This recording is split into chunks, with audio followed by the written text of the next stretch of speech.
Some stories don't begin with love, but with being underestimated. Some women are overlooked until they speak. And this is one of those stories. Rebecca, a wife, a financial expert, a woman once admired by both her husband and the business world, until the silence of the man she loved most sent her plummeting from the peak of respect to the depths of humiliation. But this story doesn't end in pain. It begins there. A journey of rebirth, a takedown without knives, only intelligence and truth. Above all this is a message to anyone who's ever been dismissed. You don't need their validation to become the strongest version of yourself. Welcome to Scarlet Vows, where revenge is told not with rage, but with brilliance and pride. Chapter 1, The Name Tag. I have never forgotten that night. My husband's company's annual gala, a glamorous event filled with lights, clinking glasses, expensive dresses, and the piercing stares of the accomplished business elite. I spent an entire week preparing. I chose a deep green dress. The color Ryan once said made me look subtly powerful. I wanted to look beautiful, not to impress anyone, but to remind myself that I was still me. We entered the hotel's grand ballroom. The crystal chandeliers sparkled like counterfeit diamonds, beautiful but cold. Ryan led me past a group of people laughing together. They stared at me, eyes sharp like hidden blades behind politely curious brows. Rebecca, so glad you actually made it. Tyler Jameson, Ryan's boss. Her voice was sweet like watered-down syrup, but the word actually hissed through her teeth like scissors, slicing silk. I gave a faint smile, nodding.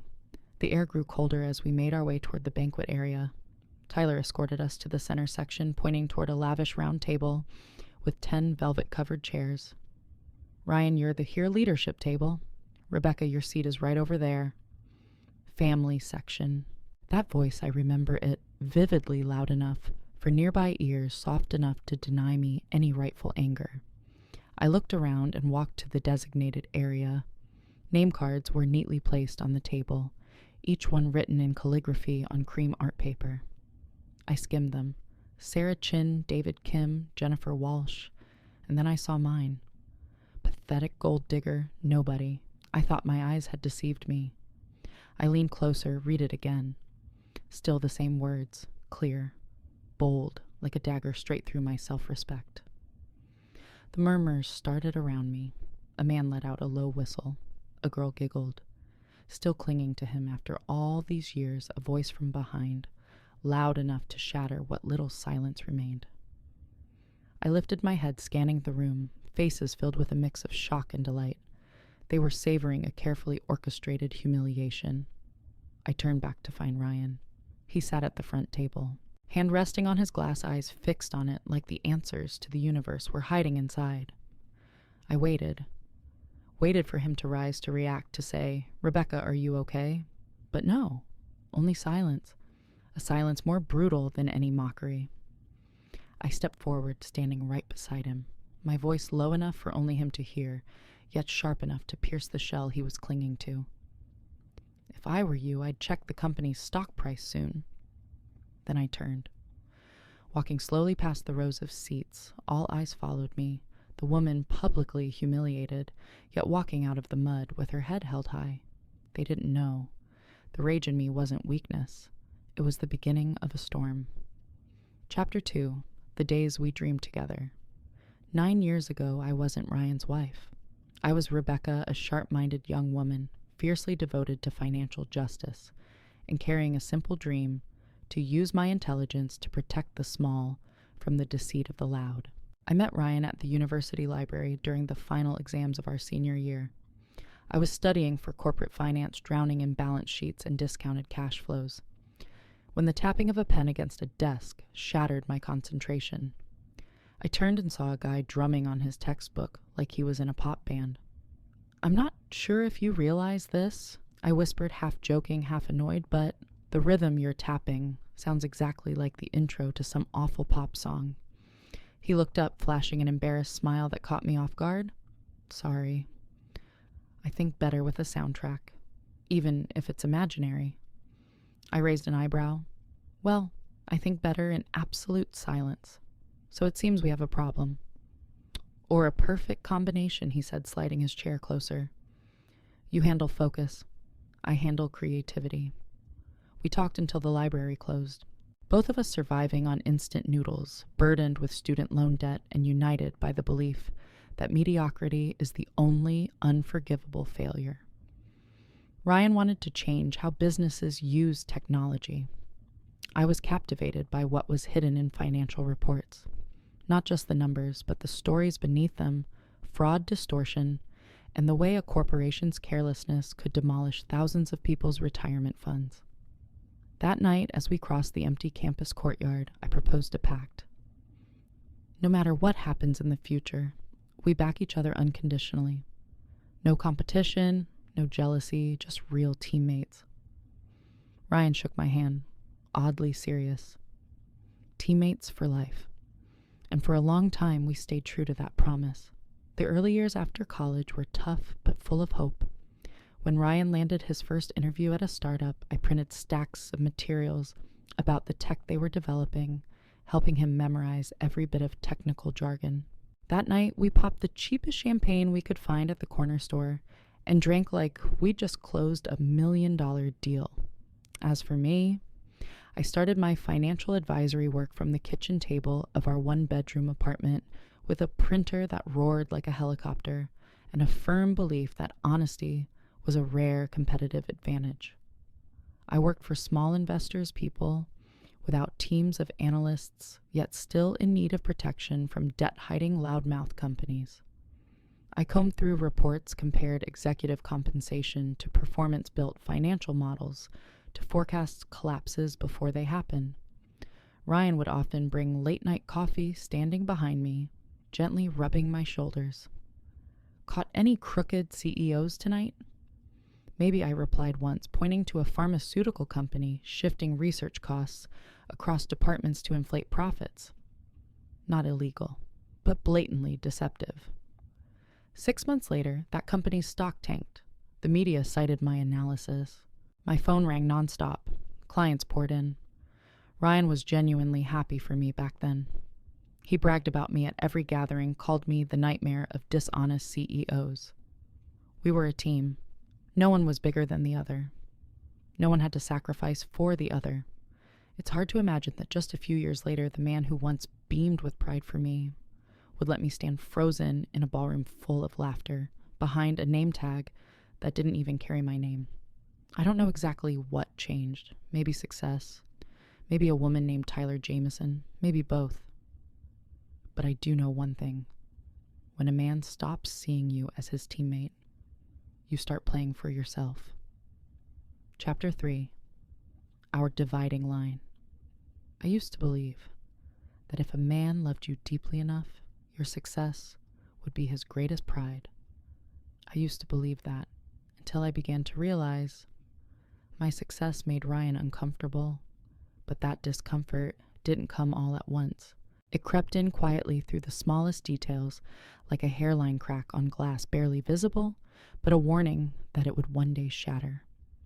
The day Ryan was offered the Chief Strategy Officer position at Reinhardt Tech, he literally jumped with joy. That's amazing, babe. I was genuinely happy for him. When do you start 3 weeks from now? But there's one thing. We have to move to Seattle. I paused for a few seconds. In our old city, I had just rebuilt my client base after years away. My tiny office had finally begun generating steady profit.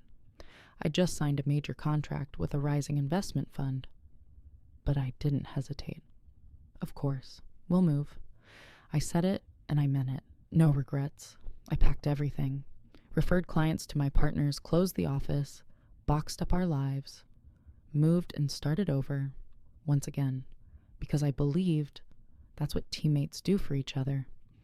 Seattle was beautiful, but cold. Cold in the air and cold in the way Ryan began to change. He was busier, naturally. New role, new challenges, new pressures.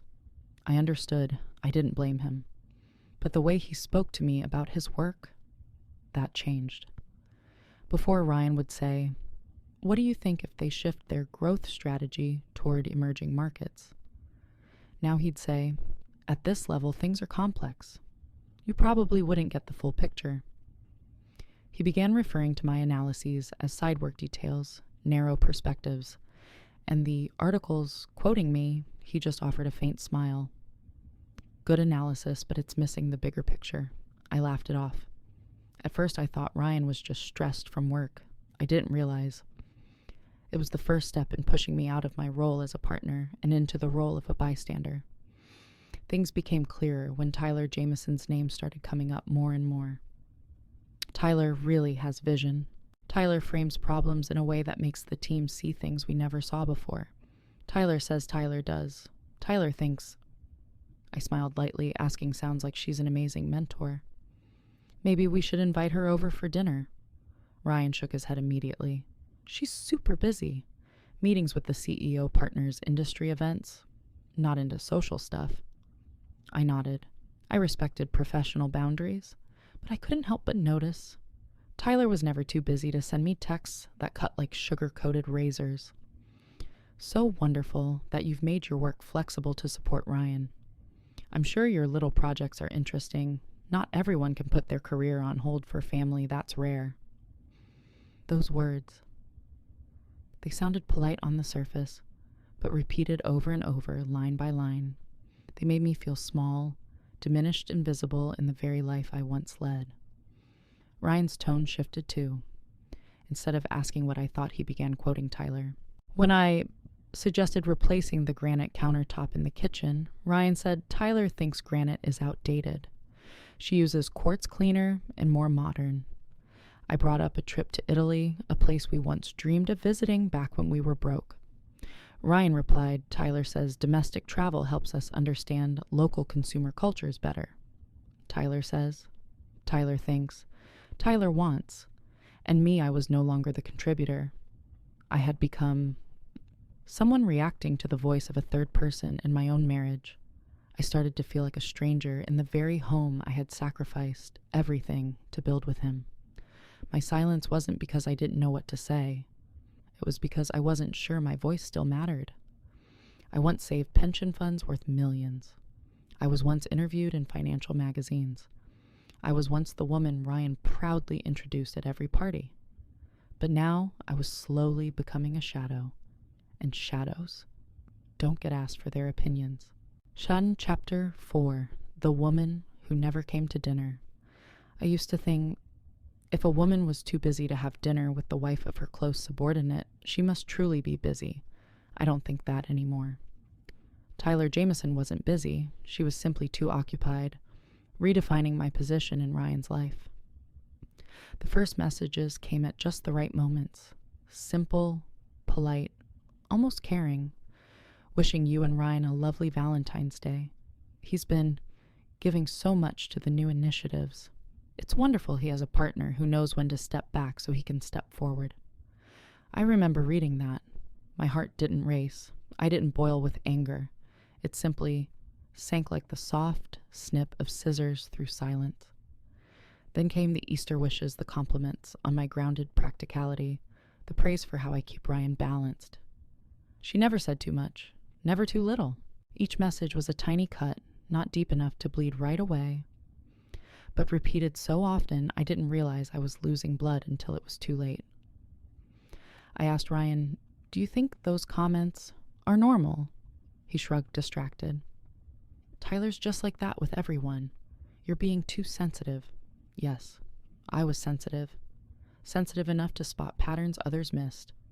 Sensitive enough to have saved millions for my clients by reading between the lines of carefully veiled reports. I wasn't sensitive. I was reading the strategy. Tyler wasn't just sending messages. She was restructuring my role in my husband's perception. She scheduled internal events on the same days as my major meetings, sent optional family invites, but later publicly praised how all the other spouses made it except me. She applauded the wives who baked for the whole team, who organized charity drives with the company, then casually hinted that I seemed distant, lacking team spirit. She was meticulously constructing a new version of Rebecca, a lazy, unprofessional, out-of-touch wife. And sadly, Ryan started believing it. We were having dinner. I tried to share a financial trend I found troubling in the tech industry. Debt-to-equity ratios are spiking. It mirrors the pre-correction period from last year. Ryan glanced at his phone. Tyler says the macro fundamentals are still stable. It's just an overreaction. I frowned. Tyler isn't a financial analyst. She has an MBA from Wharton and over 15 years in strategy. And just like that, he dismissed a decade of my work with a single sentence. But what sent a chill down my spine wasn't Ryan's disregard. It was Tyler's silence, her tactical silence, the way she subtly manipulated the belief system of a man who once loved me with everything he had. She didn't have to be malicious. She only had to say just enough for Ryan to complete the betrayal himself. One evening while I was preparing dinner, Ryan was in his office, the door slightly ajar, and I heard Tyler's voice. Ryan, you have enormous leadership potential, but you need to be surrounded by people who truly grasp your pace and vision. Ryan's voice was lower, hesitant. Rebecca supports me. Yes, in her own way, but support and alignment aren't the same. You need someone who challenges you, who syncs with your ambition. I stood frozen in the hallway, not because of what Tyler said, but because of Ryan's silence. He didn't protest. He didn't defend me. He said nothing. In that moment, I realized this wasn't emotional anymore. This was a calculated takeover, like a corporate merger. Tyler Jameson didn't want my husband. She wanted me removed from his professional ecosystem, so Ryan could become the ideal successor, unencumbered, undistracted. An asset more manageable without a wife, with strong opinions at his side. And from that moment on, I started taking notes. Every word, every detail, every sign of manipulation. I was no longer the enduring wife. I was Rebecca again, the woman who sees what others hide in balance sheets. Only this time, the balance sheet wasn't on paper. It was inside my marriage. Chapter 5. The final gala. It took me nearly an hour to choose a dress. Not because I wanted to impress, but because I wasn't sure what role I was walking into anymore. The wife? The woman behind Ryan's success? Or just a name added out of protocol? Ryan said, Tyler wants to see you. She personally asked if you'd be at the gala. I froze mid-sip of coffee. After months of being excluded from everything, Tyler was suddenly eager for me to attend. I didn't buy it. I'd grown used to the way she wielded every word like a blade, but I still went. Because I wanted to look her in the eye, the woman who had tried to erase me from my own story. The gala was held at the Meridian Hotel, where every surface gleamed like it had been polished with pure vanity. I wore a moss green dress, hair pinned high, and the pearl earrings Ryan gave me the first year we were married. When I looked in the mirror before leaving the house, I didn't see a desperate wife clinging to something lost. I saw a woman stepping into enemy territory, head high, chest tight.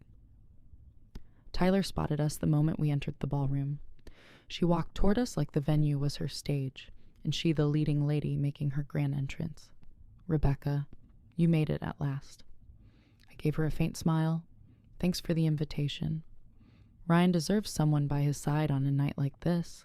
She emphasized by his side as if I were nothing more than the right handbag to match his suit. Ryan said nothing.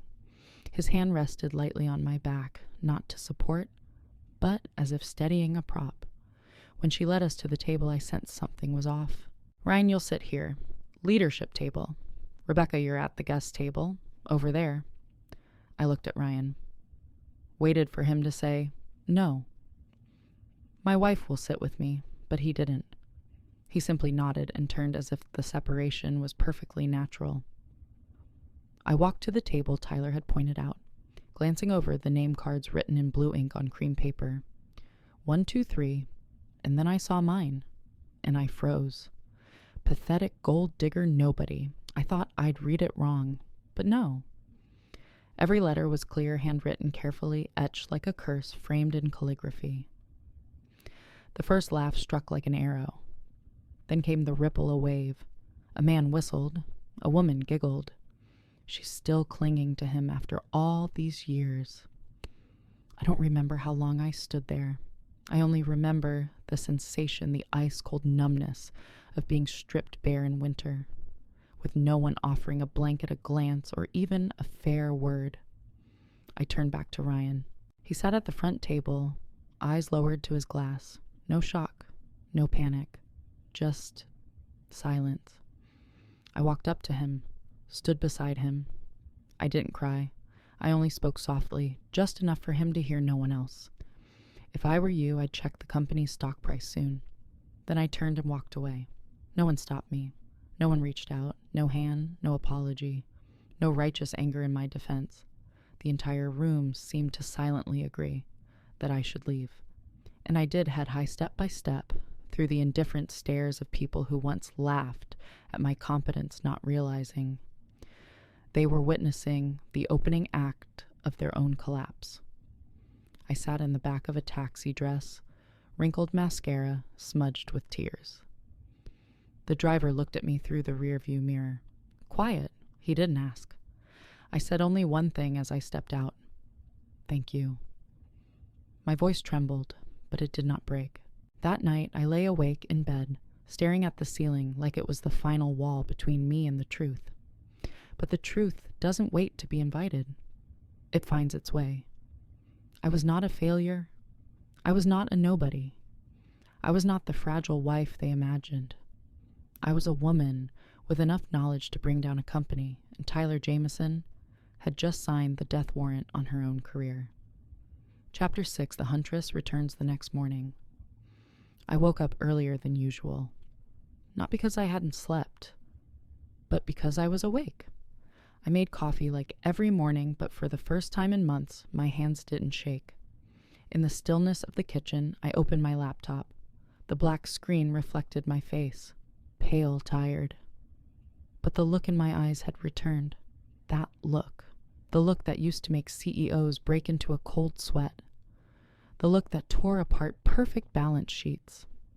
The look of Rebecca, the fearless financial analyst. I started from zero. No Ryan, no teammates, no assistants. Just me, and the tools I knew best. Bloomberg Terminal, the Edgar database, insider trade history checkers, shareholding analysis dashboards, and a mind that never forgot how to smell dirty money. I pulled up the latest 10K report from Reinhardt Tech. 300 pages long, most shareholders never make it past page 3. I read every single line.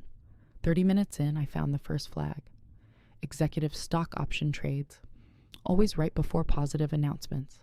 I knew this game timing fraud, backdating or pre-positioning trades to maximize insider gain. Not technically illegal, but certainly unethical. I filtered by name Tyler Jameson. Her signature showed up on the stock allocation approvals, more frequently than anyone else's. Since Tyler took office, internal trading volume had doubled. Complacency leaves a trail, and Tyler had left an entire breadcrumb trail in the form of data. I dug deeper into the financials. R&D expenses mysteriously disappeared, then reappeared a quarter later. Revenue booked before shipments. Marketing costs accidentally reclassified under product development. All gray accounting techniques. Not illegal, but all it would take was one spark to burn down the company's reputation. And I was that spark. I didn't file a whistleblower report. I wanted something faster and far more brutal. I created an anonymous account on a respected investment forum. Username Equity Watchdog 47. It took me 3 hours to write the first expose, Reinhardt Tech, the financial red flags. Everyone's ignoring. I included charts, comparison tables, timelines of unusual activity, all meticulously cited from public filings. No one could deny its legitimacy. I posted it at 6:00 a.m., just as the markets began to stir. By noon, the post had spread to 3 major forums. 2 financial blogs republished the analysis. One particular comment made me stop. Whoever wrote this is a genius. I've been suspicious of those numbers for months, but didn't have the skill to prove it. I've got more data, but data if you need it. Signed an insider. An email arrived. Temporary address. No traceable info. Attached were internal emails between Tyler and the finance department, meeting notes discussing delaying costs to polish quarterly reports, and a Slack thread I couldn't believe was real. She won't bother us anymore after tonight. That name tag trick was brilliant, Tyler. Mission accomplished. She'll know her place now. I read it again and again.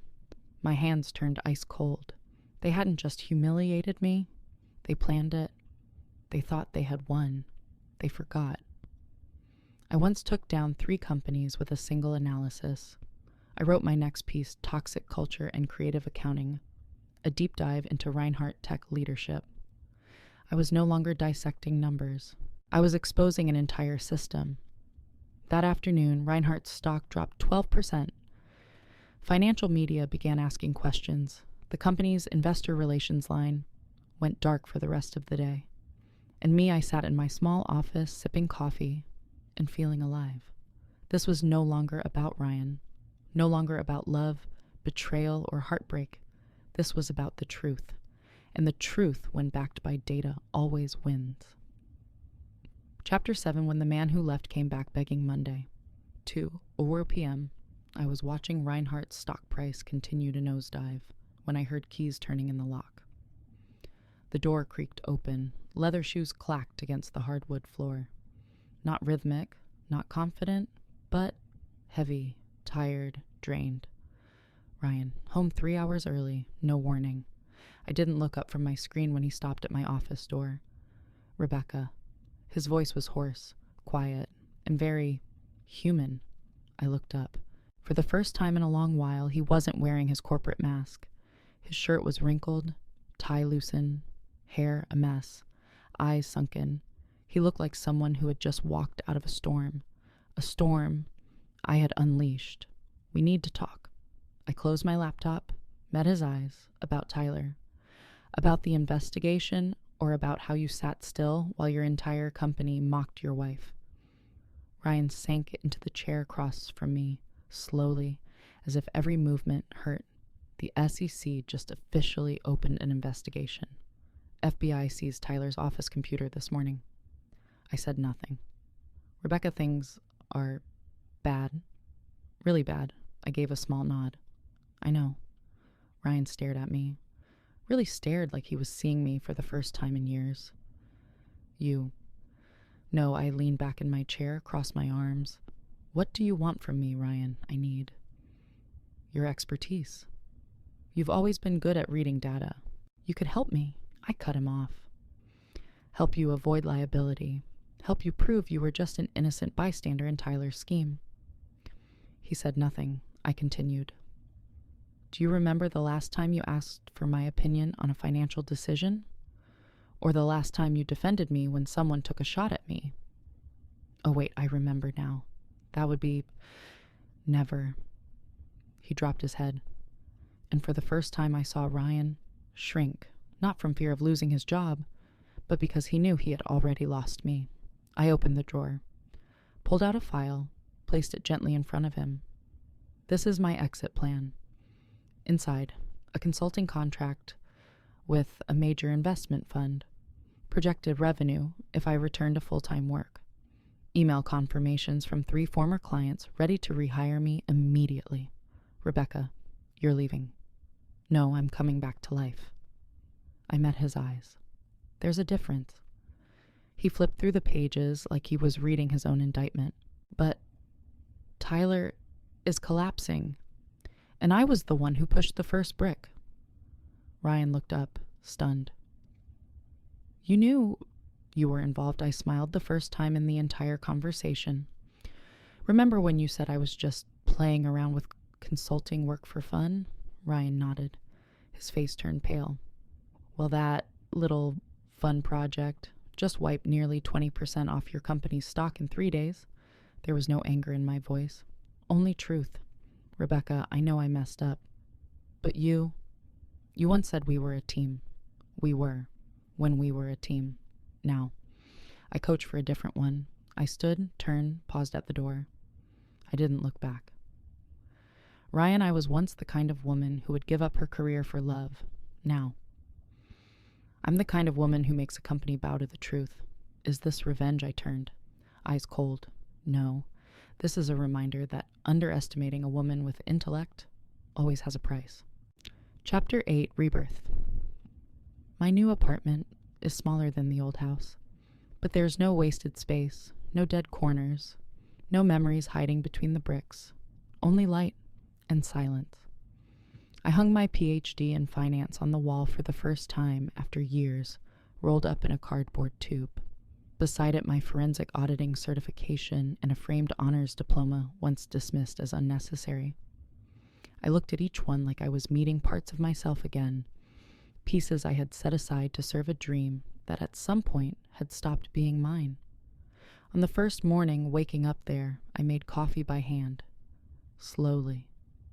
No one waiting downstairs, no one's event calendar pinned to the fridge, no longer someone's wife, just me and myself, and that was enough. 3 days after I moved in, I got a call from an unknown number, a woman's voice on the other end. Rebecca, this is Patricia Morrison, Managing Director at Whitfield Capital. I've been following your work for some time, especially your recent analysis on Reinhardt Tech. I stayed silent, waiting. We need someone like you, not just as an advisor, but to lead our entire strategic research division. I almost dropped my coffee mug. You mean full-time? We want to build a system around your method. You don't just detect the problems, you expose the whole infrastructure behind them. 3 weeks later, I stepped into Whitfield's glass high-rise. Sunlight poured through the windows, right onto the nameplate on my desk, Rebecca Chin, Director of Investment Research. No longer the woman behind the kitchen table. No longer the wife of a tech executive. I was myself an expert, a leader, a woman no one dared to underestimate. I handled my first case in the second week, a biotech company seeking funding. Their paperwork was clean, too clean. I went line by line, and I recognized it the same method Tyler once used to relocate R&D expenses. I presented to the board numbers, don't lie. But people do, and I have enough evidence to say, this company is dressing its books to inflate valuation. They nodded. They believed me. That feeling wasn't revenge. It was being trusted for exactly what I was worth. That night, I stood on my apartment balcony pouring a glass of wine. The city below glowed brightly, not for me, not because of me, but simply because it kept moving forward, just like I did. No longer needing validation, no longer needing companionship, no longer needing a hand to lift me up. I wasn't out for revenge. I came back. And this time, I wasn't asking for a seat at the table. I built my own damn table. Chapter 9, Closure and Freedom. The notification came on a Thursday morning, just as I was reviewing the latest quarterly report from a rising tech company. Former executive Tyler Jameson officially indicted on 3 counts: securities fraud, falsifying financial statements, and conspiracy to manipulate the market. It wasn't the headline that made me pause. It was the photo. Tyler, the woman who used to stride into rooms like a queen CEO, now stood before a courtroom in a pale gray suit, hair down, eyes hollow, and flats that no longer echoed with the click of arrogant heels. She looked smaller, dimmed, as if the spotlight she once used to diminish others was now turned squarely on herself. I didn't feel triumphant. I didn't laugh. I didn't clap. I didn't celebrate. I just exhaled, because I knew it wasn't me who brought Tyler down. She built her own trap with arrogance, cruelty, and the blind belief that no one could see what she was hiding. I was simply the one who turned on the light. The comment section under the article exploded. One person wrote, "Isn't this the same executive who humiliated a wife at last year's gala? Karma's a real one." Another shared, "I used to work at Reinhardt." Tyler created a toxic culture where cruelty was mistaken for strength. I didn't comment. I'd already said everything I needed to in data and silence when it mattered, and in stepping away at exactly the right time. 6 months after the collapse, I sat in a Whitfield boardroom, surrounded by sharp minds, in suits, firm voices, decisive thinking. And this time, I didn't have to prove I deserved to be there. They knew. They listened. And sometimes, they asked me first before asking anyone else. Ryan mailed the divorce papers. No long explanation, just a document. And a small handwritten note, Rebecca, you were always the stronger one. I just regret it took me so long to see it. I read it, then folded it. No anger, no sorrow, no wish to return. Because I understood what I lost may not have been love at all. It might have just been the illusion that someone would walk beside me even after they had already left long ago. Now every morning I wake up needing no one's permission to shine.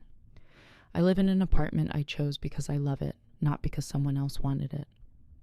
I do work I'm great at, not because someone else needs me to. I love myself not because someone else loved me first. I was once called a pathetic gold digger. I once stood in a room full of snickers and contemptuous glances. I once stayed silent, not because I was weak, but because I was stepping back to gather force. Now, I no longer need to step back. If you're hearing this story and you've ever been diminished, misjudged, misplaced, or abandoned by someone you once lifted up, remember this. They don't have to believe in your strength. You only need to know who you are, because in the end, truth always finds its voice. And those who seem invisible today may just be the ones redefining the entire game tomorrow. I am Rebecca. I was once silent, but now I am the voice, and I will never shrink again. If you find yourself in the dark, remember even darkness can't dim the light of someone who's decided to ignite their own fire. Rebecca didn't need to burn everything down to get revenge. She only needed to let the truth burn on its own. And sometimes that is the most powerful form of justice. This isn't just the story of one woman. It's a message to anyone who's ever been underestimated, pushed down, only to rise stronger than ever before. If you see yourself in this journey, leave a message. Let your voice join hers. And don't forget to subscribe to Scarlet Vows, where stories of pain resistance and the unapologetic power of women are always told the way they deserve to be. Because no one is a nobody. No one.